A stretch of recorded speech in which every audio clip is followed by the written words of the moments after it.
What's going on, my friends? First video of the year. I hope you're very good. Hope you're very well. Staying safe, staying healthy. And today we're gonna do something that I showed you last time. In one of the previous videos, I showed you this little pine that had been twisted and contorted using wire because of the green of the tree. The foliage was very far away from the base. And so we're going to do the same thing with this little guy today. And yeah, I think that's going to make it look more like a bonsai and less like a little pine that I am growing in this little container. So anyway, like the previous one, this is a Pinus cembroides. This is a Mexican type of pine. You can also find it in some places of North America. But yeah, this is a Pinus cembroides, commonly known as the Mexican pinyon pine. Yeah, the fruits are edible, the pine nuts are edible. They're fairly common and popular in the southeast of Mexico, in central Mexico as well. They're used in baking. They're used in pastries. People make ice cream out of them. So, it's kind of cool. And so this little guy has been growing in this container for about a year now. It's it's nice and healthy. It's kind of cool. So today we're gonna wire it, and we'll see what happens. Yeah, I'm gonna show you what design I have in mind, and also why I'm not gonna wire this one in particular in just a couple of minutes. Yeah. So I'm gonna place the camera down. We're gonna have a funny angle at first because this tripod sucks. That's the only reason behind it. And so I've got the wire here, and it's pretty much a standard procedure. I think the main part of this video is going to show you what I intend to do with the design. But yeah, let's see what happens. So I'm trying to check out what the best movement for the tree is, and I think the tree is naturally leaning towards this side. Yeah, so I'm gonna do that little L I always do when I'm wiring, and let's see.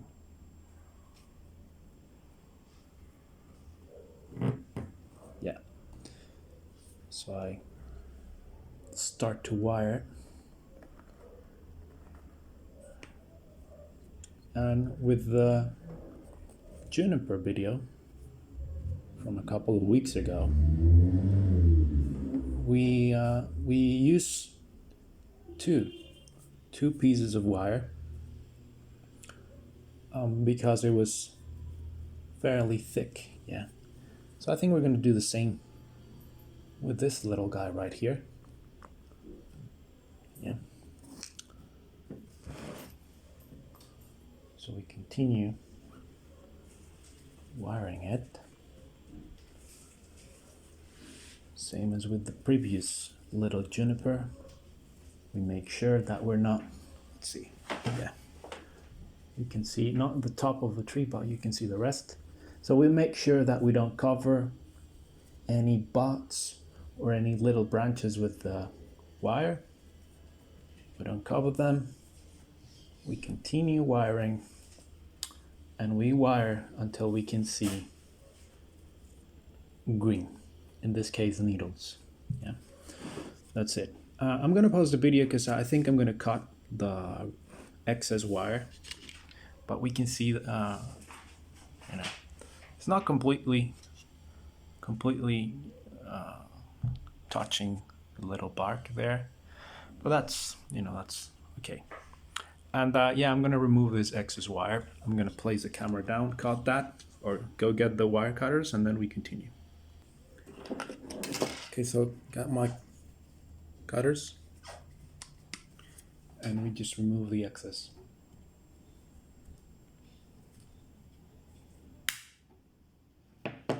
Okay, and now we're gonna use the second piece of wire.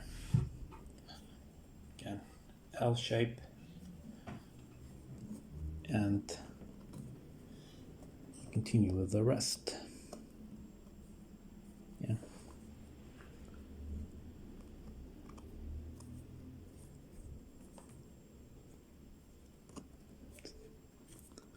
So this is something that you can do, like I said in the previous video, with your regular aluminum bonsai wire or copper bonsai wire, but it's not so readily available where I live, so that's why I use this one. This is steel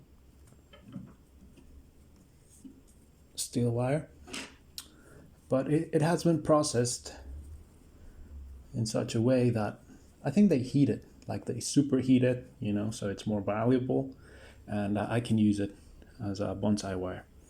You know, if you're in Mexico, you know that this is the wire that construction workers use to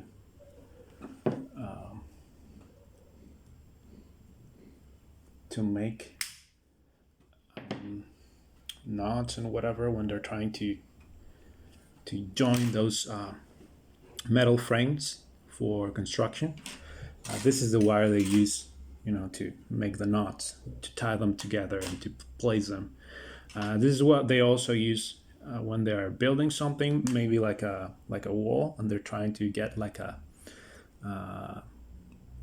measure, like a model of what they want it to look. This is what they also use.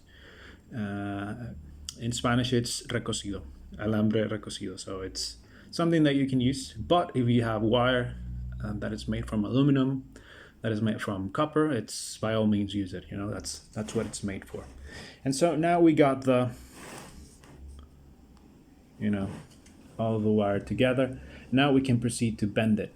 So we can see here that we have this little, I don't know if you can see it on camera, but let me just, you can see that a couple of little dots are emerging from that side, so that's why I avoided it with my wire. But in my experience, those tend to, you know, fall off. Whenever the tree is experiencing a little bit of stress or whatever, those are the first things to fall off. So yeah, I'm not too worried about those. So what I'm gonna do now is bend it. Yeah, this tree is fairly young and therefore it's flexible, but still we gotta be careful. And like I said in my previous videos, well, you just try to do this as carefully as possible.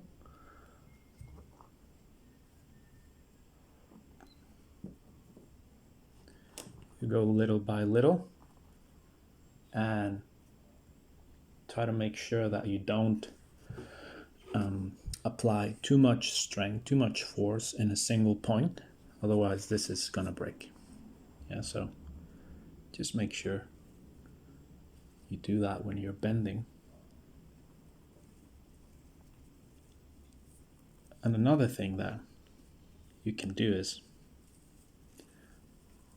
try to give it movement, you know. Try to make for a 3D movement instead of just making an S shape.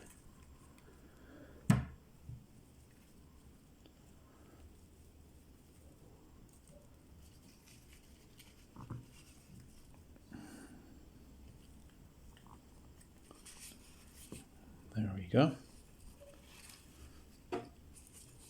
So what was the apex? We can now see that's become a branch. Yeah. Oh, sorry, there. Branch. Yeah.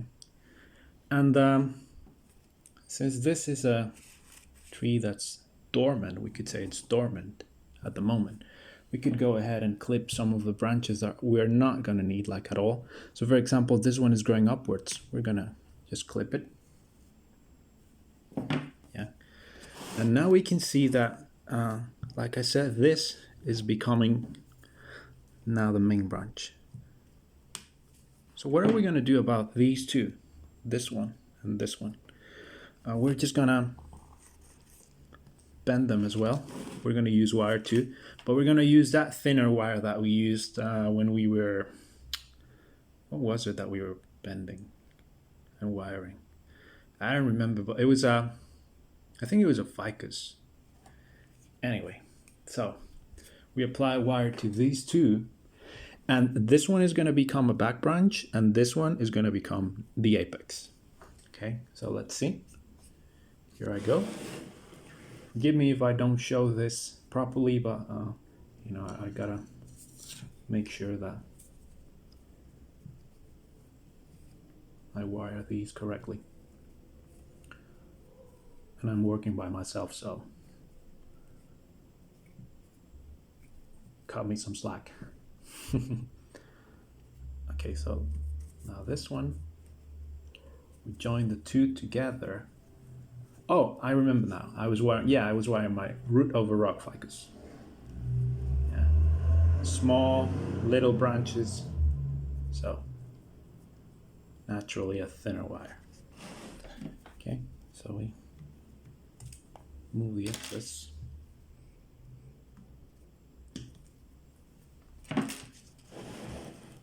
Okay, and so now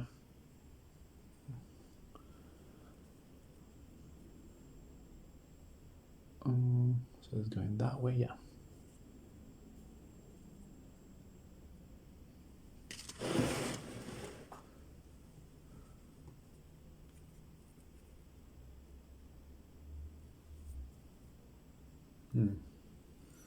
So in these two, that's another thing that I didn't mention, but I'm gonna leave two.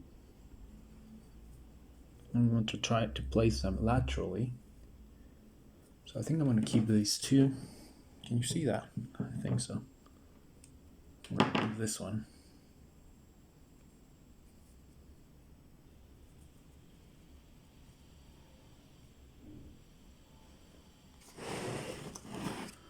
Okay, there. Oh, I might have removed too much excess wire. And now this one is going up. So you just got to make sure that you're moving the branch in the same direction the wire is moving in. So for example, if this wire is moving like this, you know, clockwise, you got to make sure that your branch is also moving clockwise. That's why that's why I stopped and I'm checking it out. So yeah, I think so. Maybe. I'm not sure. So yeah, I think that's the case. Okay. So look, here we can see that. Oh yeah, I like this. You see this little space that we got here. So if I were to move the apex completely upwards like this, we will have this empty space like this. That empty space without anything. So if I move it just a little bit more, we can see that we got this natural movement here, and so that's I think it's better. It looks better in my opinion. So we got there, and as we can see, we got this. You're not seeing what I'm seeing. I'm gonna move the camera. So that's what I'm seeing right there. So we got the main branch here. Still, I think I'm going to remove this one in the future. I'm not sure yet. And just keep the two that are the strongest. See how these are already filled with little tufts of last year's growth. We can see that we got the back branch there. And then we can continue with this one. There's another branch. And then this one. This little guy over here, or this one, you know, I'm just going to keep the strongest ones, and we can continue to grow it, you know, grow the apex, grow it unchecked. So just like that, we're finished. I thought this was going to take much longer. So I was talking about these little pieces of growth there. These little buds are emerging from the trunk. Sorry about the camera. And I'm not going to touch them. So maybe in the future we can use them to add girth to the trunk. But, you know, I wouldn't trust the hope there. So I'm going to leave them like that for the moment. And so that's all I'm going to do to this little guy. I told you about those little buds there because I'm not going to wire. I intended to wire this one as well. Same species, same stage of development. This was just a little smaller than the one we wired today, and I intended to wire it, but the buds that we see there are much more promising. You know, they're larger. They look like they're active, and so I'm gonna leave them to see if they develop into branches, and then next summer, then I'm going to worry about wiring. At the moment, I'm just gonna worry about, you know, keeping it stable, keeping it growing. And so another note about these trees is that they're growing in turfs and zeolite and these crushed bricks. They're made with clay, but you can see by the color of the clay that they are very rich in iron. Yeah, and so that's gonna be very, very good for the tree. Iron in pines is, I think, very, very important in every plant, I think. But you know, it's a good idea that you're adding some type of clay like akadama, like pumice. Well, pumice is not clay, but there's another one that they use, calcined clay or turfs. That's the clay part. That's the substrate, the main substrate. But you also want to add nutrients. Yeah. So I think, in my opinion, this is a good way to add nutrients because it's not very organic, but they're still adding minerals to the soil, and so you can see that trees like it. The trees are healthy. Yeah. So that's pretty much it. I also wanted to tell you and show you that the little guy that we talked about last time, I removed the wire already. It was biting into. I took a look at the bottom of the little pot it was growing in, and I said I was gonna transplant it, and I looked at the bottom of the pot, and I realized that tips of the roots were very, very active, were white tips growing outside of the pot, and so I thought I'd just slip transplant it into a nice colander with nice bonsai soil. Yeah, and we can see that, you know, we got the little candles coming up there, looking strong and steady. So yeah, it was fairly easy, did not disturb the roots at all, and so we can see that hopefully it will be okay. So that's pretty much it for this video, you guys. I hope you liked it. I hope you hope you liked it. I hope you learned something. And as usual, if you have any comments, questions, doubts, anything, drop them down below. I hope you're very well, and I'll see you. And what's happening with my English today? I'll see you very soon on the next one. Bye.